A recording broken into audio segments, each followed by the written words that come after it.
जिला कांग्रेस कमेटी के अध्यक्ष विनोद गुंबर ने प्रेस वार्ता के दौरान केंद्र की भाजपा सरकार पर मनरेगा को कमजोर करने का आरोप लगाया। उन्होंने कहा कि 20 वर्ष पूर्व यूपीए एक सरकार द्वारा लागू किया गया काम का अधिकार आज संकट में है। भाजपा सरकार इस कानून के मूल स्वरूप को बदलकर इसे खत्म करने की साजिश कर रही है, जो गरीब मजदूरों के साथ अन्याय है। विनोद गुंबर ने बताया कि कांग्रेस पार्टी 3 जनवरी से देशव्यापी मनरेगा बचाओ संग्राम चला रही है। इसी क्रम में प्रदेश भर में 5,000 से अधिक चौपालों और 13 फरवरी को सभी 75 जनपदों में पद यात्राएं निकाली गई। उन्होंने जोर देकर कहा कि कोविड-19 जैसे संकट में जो योजना ग्रामीण अर्थव्यवस्था की जीवन रेखा बनी, उसे मोदी सरकार संघीय ढांचे पर प्रहार कर पूंजी बना रही है। संग्राम के दूसरे चरण की घोषणा करते हुए उन्होंने कहा कि 17 फरवरी को हजारों की संख्या में कार्यकर्ता लखनऊ कूच कर विधानसभा का घेराव करेंगे। इस प्रदर्शन का उद्देश्य राज्य सरकार को यह बताना है कि केंद्र अपनी जिम्मेदारी से पल्ला झाड़कर बोझ जनता और राज्यों पर डाल रहा है। कांग्रेस की प्रतिबद्धता है कि जब तक मनरेगा अपने मूल स्वरूप में बहाल नहीं होती, यह लड़ाई सड़क से सांसद तक जारी रहेगी। आज जो प्रेस वार्ता रखी गई थी, जो हमारी कल मनरेगा के लिए जो हम लोग सड़कों पर उतरे हुए हैं, आपको ये बताना चाह रहे हैं कि सरकार पूरी तरीके से मनरेगा को ख़त्म करना चाह रही है। कांग्रेस पार्टी किसी कीमत पे इसे ख़त्म नहीं होने देगी। उसे बड़े से बड़ा बलिदान क्यों ना देना पड़ा, हम वो बलिदान देने को तैयार हैं।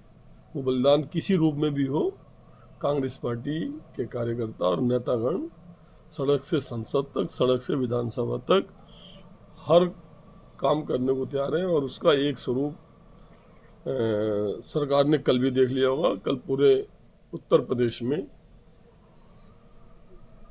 जितने भी कांग्रेसी थे सड़कों पर थे, खेत खलिहानों में थे, सड़कों पर थे, गली मोहल्लों में थे। जो मजदूरों की मजदूरी का निवाला छीनना चाह रहे हैं। मतलब ये उनको ये भी पसंद नहीं है कि मजदूर 400 रुपये क्यों कमा रहा है। उनकी 400 से 250 रुपये मजदूरी करती है। हमारी 250 दिन की योजना थी, इन्होंने 150 दिन की कर दी। उस 250 रुपये में मजदूर कहाँ पर जाकर रोजगार करेगा, ये भी निश्चित नहीं है। हमारे यहाँ निश्चित थी, उसके घर के आसपास 1-2 गांव छोड़ के उसको मनरेगा का काम मिलता है। और 17 तारीख को उसका दूसरा पड़ाव शुरू होगा, जो विधानसभा का घेराव।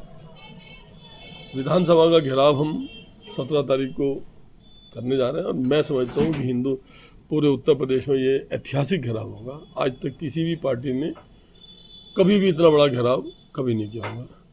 इसका नेतृत्व आदरणीय हमारे राष्ट्रीय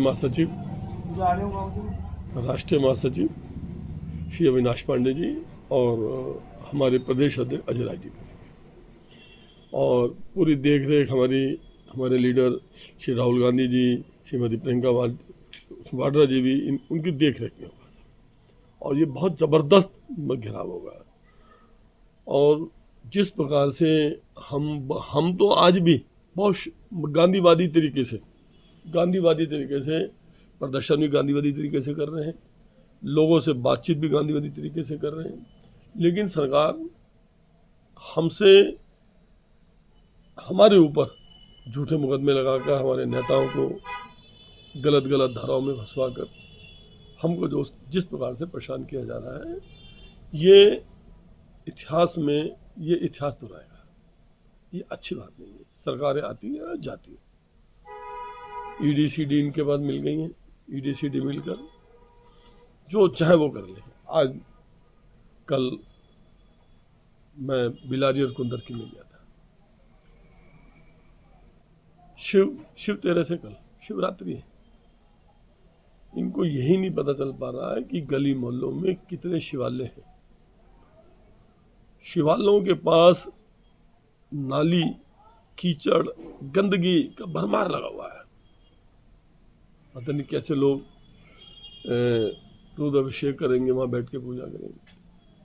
मैंने कुंदरकी में और बिलारी में और खासकर बिलारी बिल्कुल ब्लॉक के सामने सहसपुर में ऐसा हाल हुआ पड़ा है कि लगता है कि वहाँ पर नगर पालिका